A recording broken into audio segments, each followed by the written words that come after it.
Okay, that is the national chairman of the APC, Abdullahi Adamu, speaking. This is days after the president ordered that the old 200 naira note to remain in circulation, while the old 500 naira and 1,000 naira should no longer be a legal tender.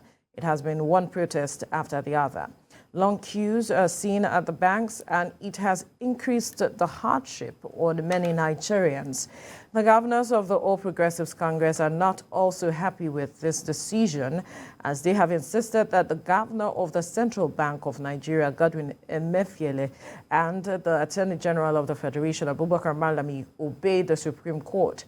This is coming after the Supreme Court extended the court judgment of old Naira notes to tomorrow, the 22nd of February. Well, joining us via Zoom from the United States of America is the Governor of Social Rehabilitation, Grace and Support Initiative, Marindoti Oludare. Good morning. Thank you for joining us on TVC Breakfast. Thank you, Amy, for having me. I'm so happy to be here today. Right. Now, developments coming is that the APC governors are seeking out-of-court settlement ahead of tomorrow's ruling. And I am wondering what you are making of the conversations that have been going on between the APC, the governors, and the federal government. Yeah, thanks for that question. There's a popular saying that we should live by the power of our example and not the example of our power. And, flouting the Supreme Court rule is definitely a power that, neither the president nor the CBN governor has.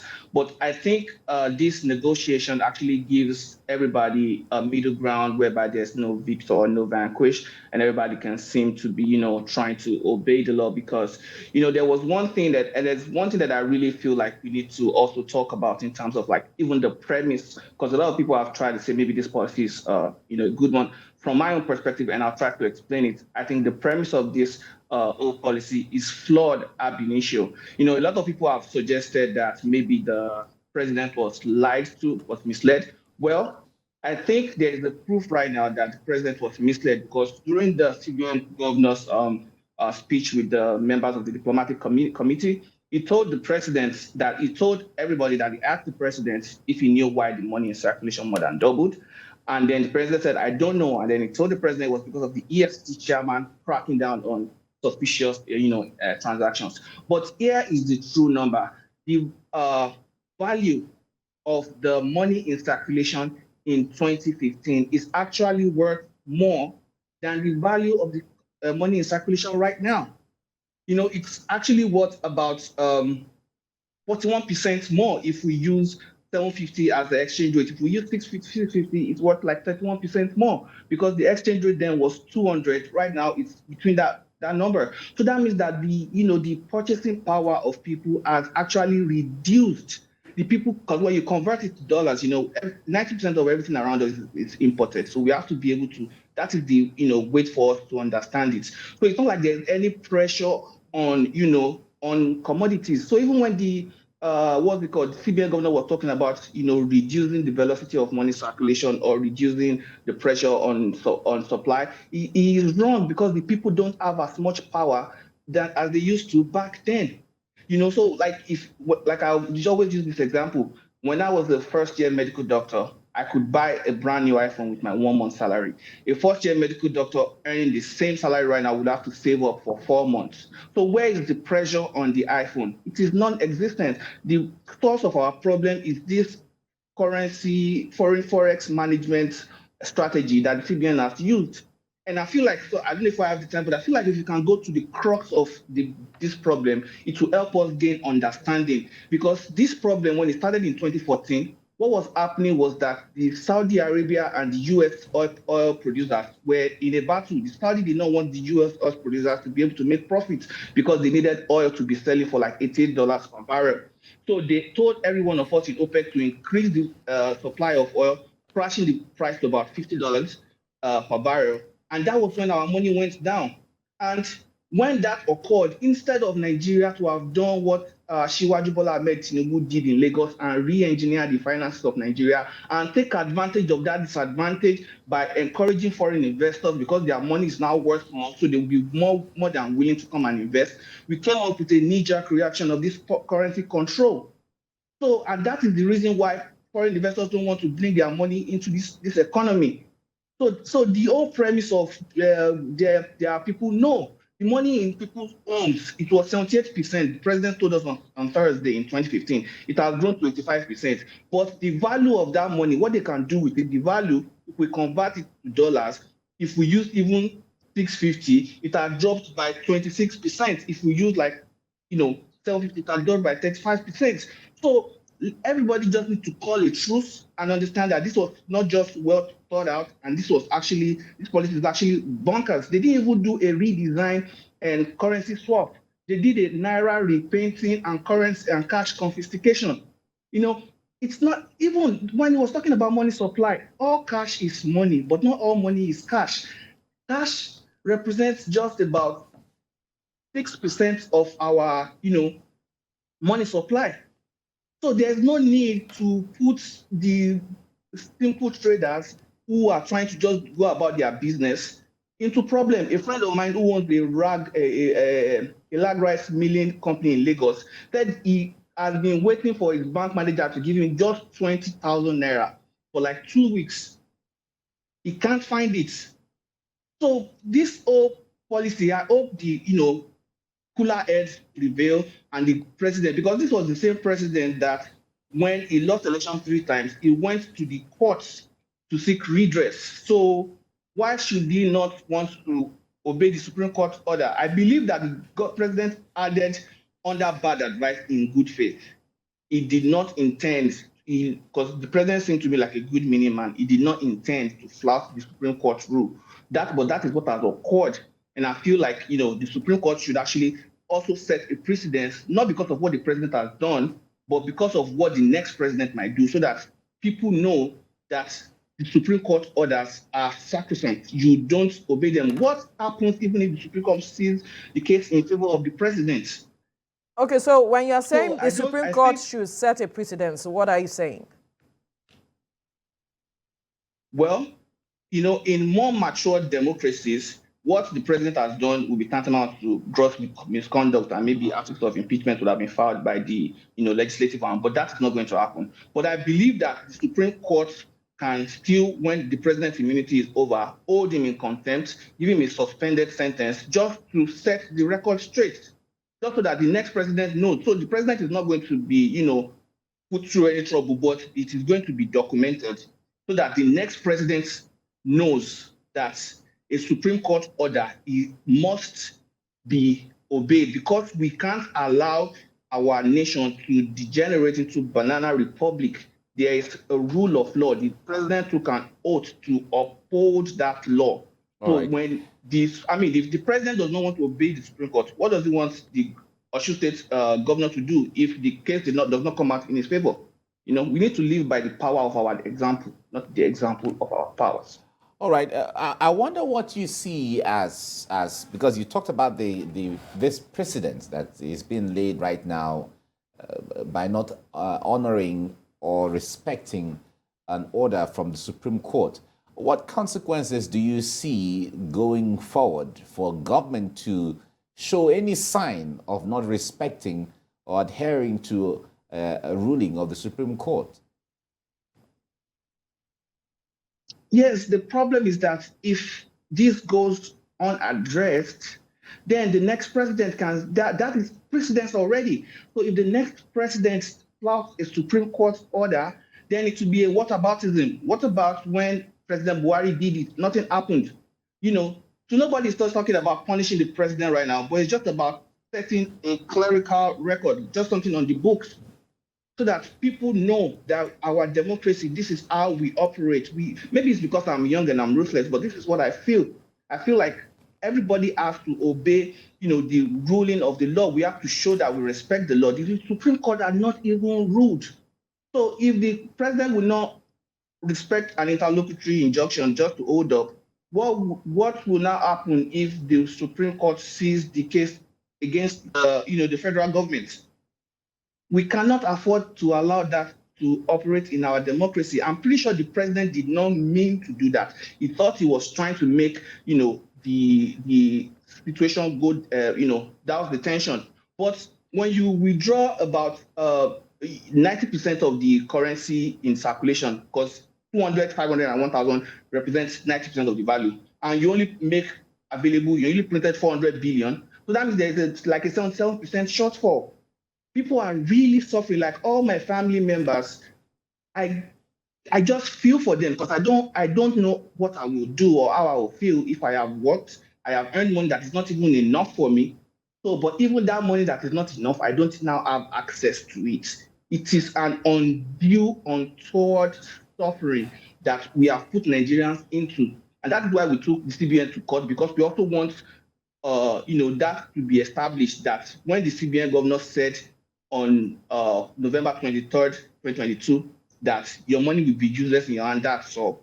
He never had that power to say that, because the money is never useless. And telling people to go to there's just one CBN branch in every state. Telling people to now go to that CBN branch, where would they sleep if they can't exchange their money? Some people, CBN branch is probably 3 hours, 4 hours from some people.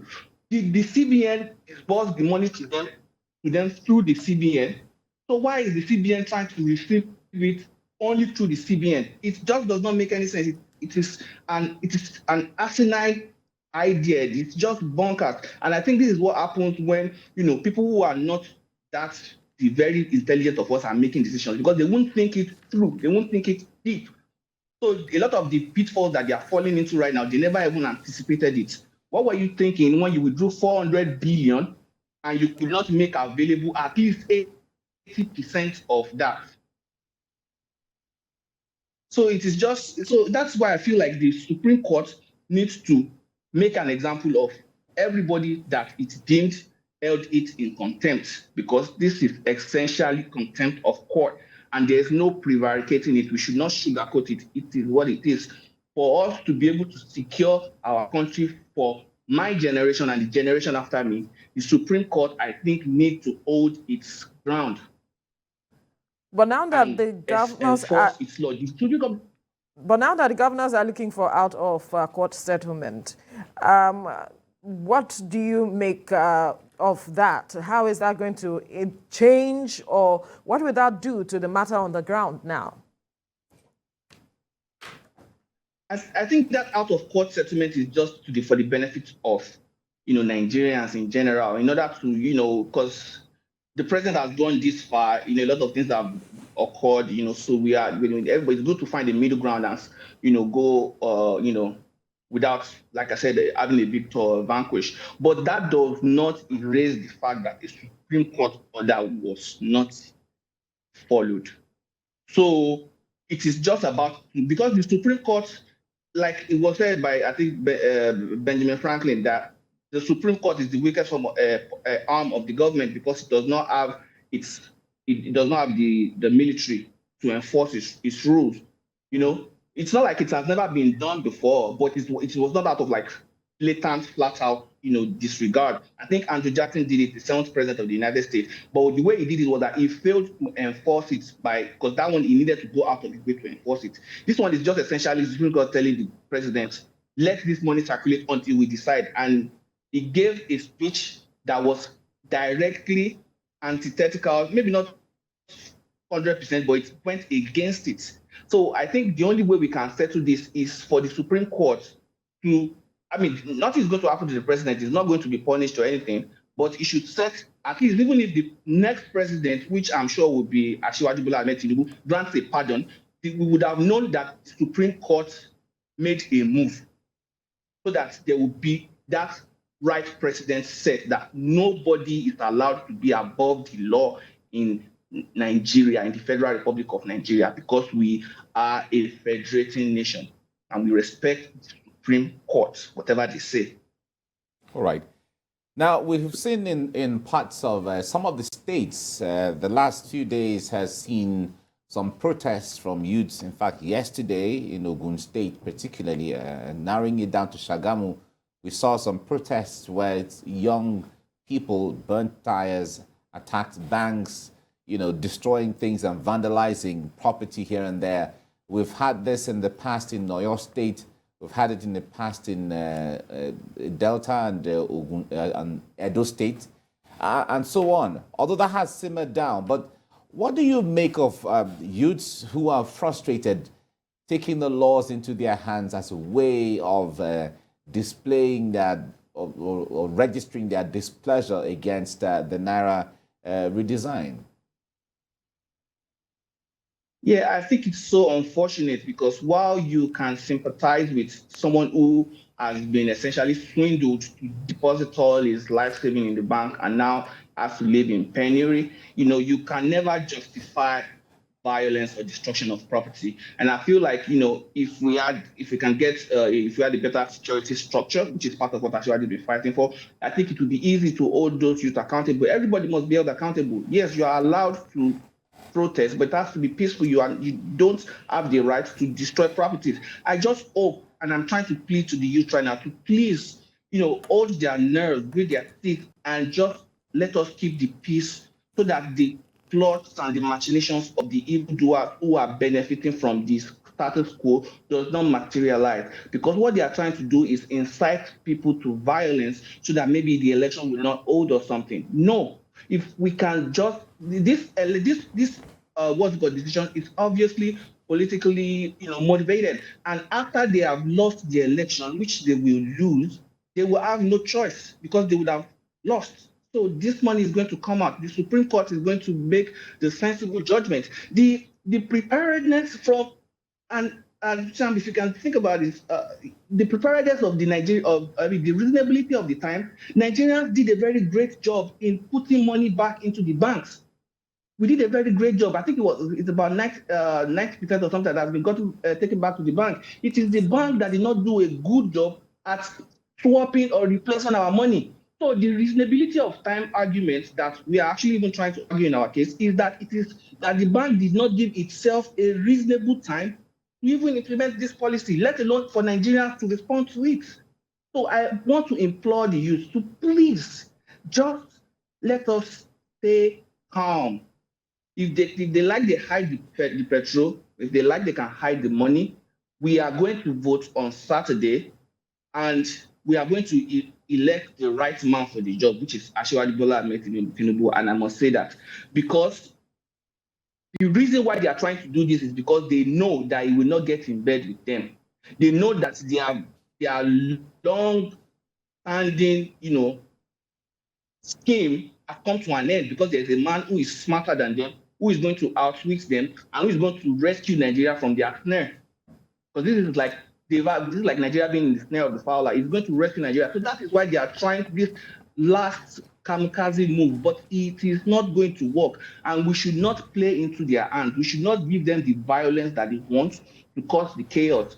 The election is going the way it should go. And we are going to win, and Nigeria will be rescued from all these old cabals and everything, arbitrage, foreign exchange that have destroyed our economy and all of that. We are going to, and people who have put us into this problem, they are going to pay, and they know that. That is why they are trying to cause this whole, ruckus. So I want to implore Nigeria that I want to tell Nigerian youth that the night is always darkest before the dawn.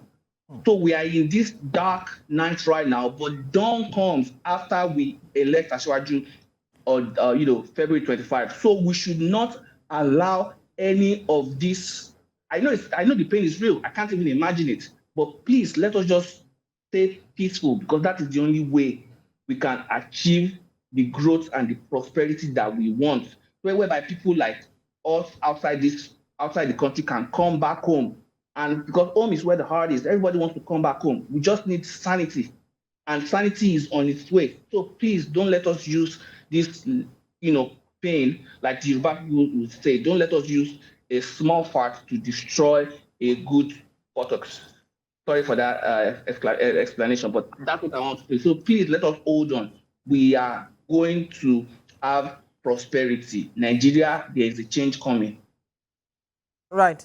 Now, there's the matter of perception. The National Orientation Agency says when its members went to the field, they realized that a majority of Nigerians do not have deep understanding of what the intent of government is with regards to this policy, the redesigning of the Naira and all of it. And if you recall, the CBN governor had said that the essence of this policy was to curb corruption, also to address the matters of insecurity, and also to improve the economy. What do you make of NOA's saying that Nigerians do not really perhaps understand what this policy is about? Two things. I'll say maybe the NOA agents trying to sell this policy probably don't even understand themselves or whatever. Because, so let's say we want to curb corruption right now. We have people selling Naira.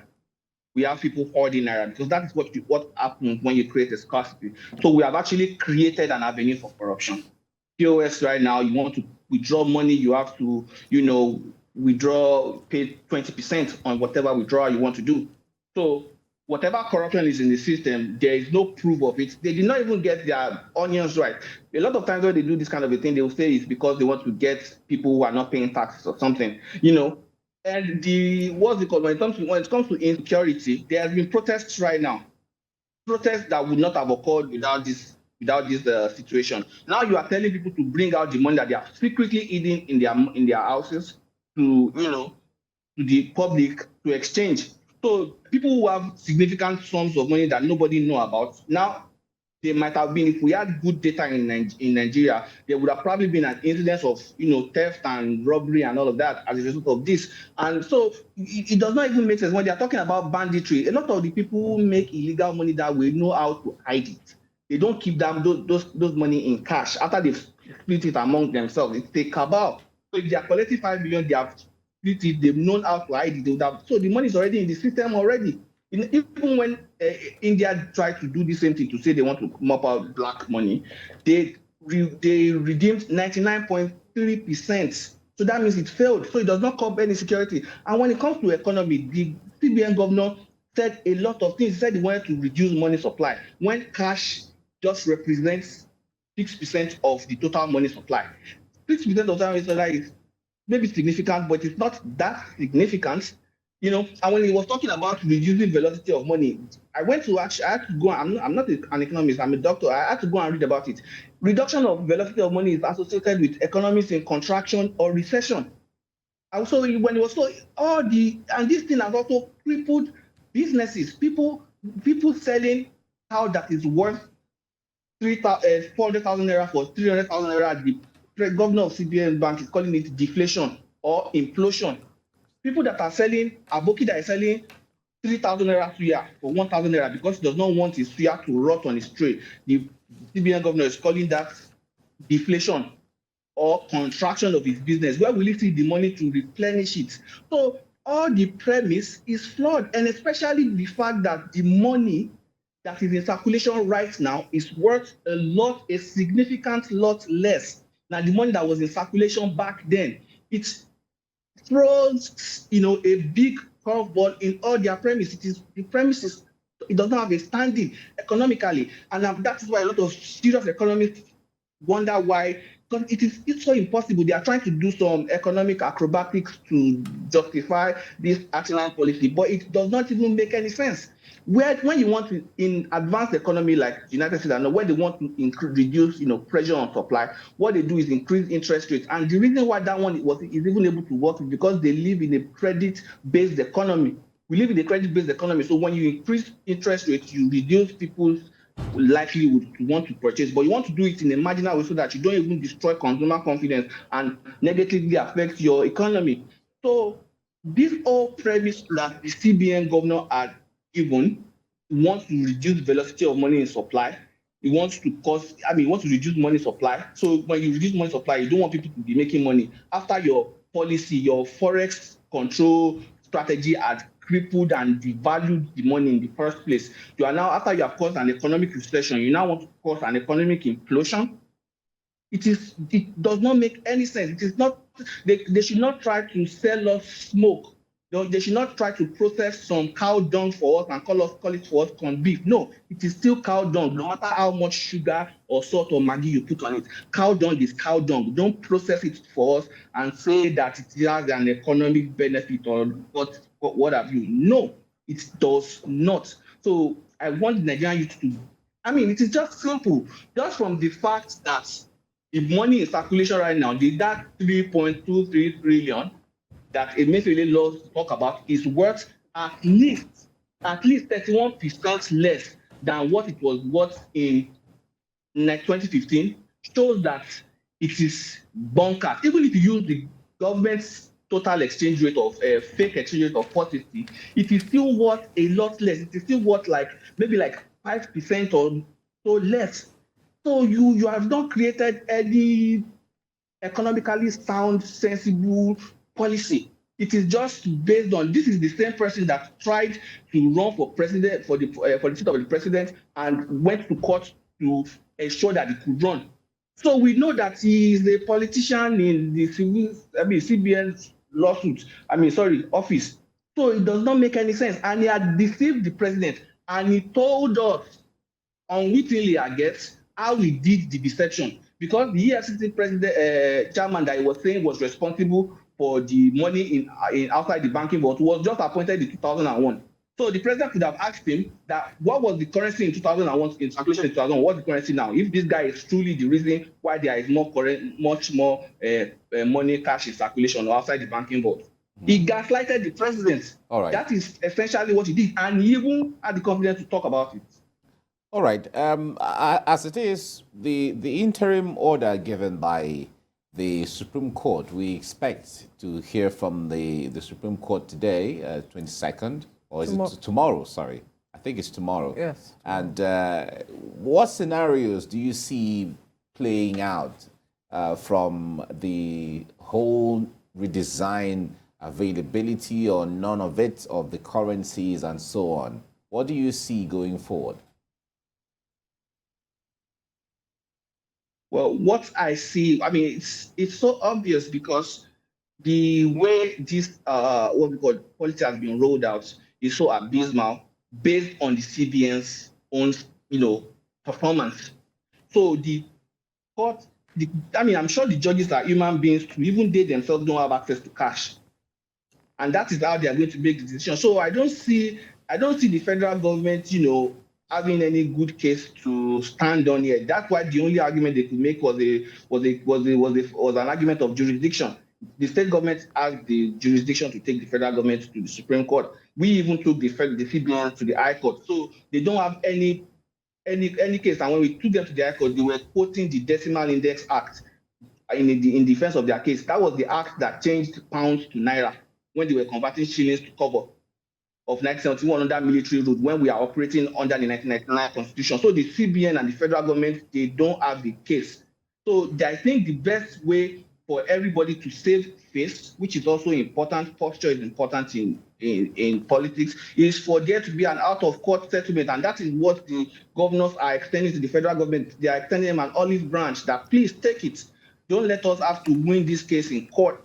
If you take it, let the money back in the circulation. There is no need why in a democracy where you are the ones with the power, we the people, we are the ones that have the power, that you will now decide to inflict an undue pain. And I must also say, because this policy is so political, I must also commend, the strength of Asiwaju, despite the political risk, to go against this policy, while the opposition, Atiku and Obi, have embraced it. Now, Atiku is trying to do an about turn and say he's no longer in support of it. Well, I have a message for you, Mr. Atiku. You are Johnny come lately. You don't have a second chance to make a positive impression. All right. Is no going and that's a fine place to leave the conversation this morning. Oludare Marindoti, for your time on the program. Thank you so much for your time. Thank you very much. I do appreciate it. Right.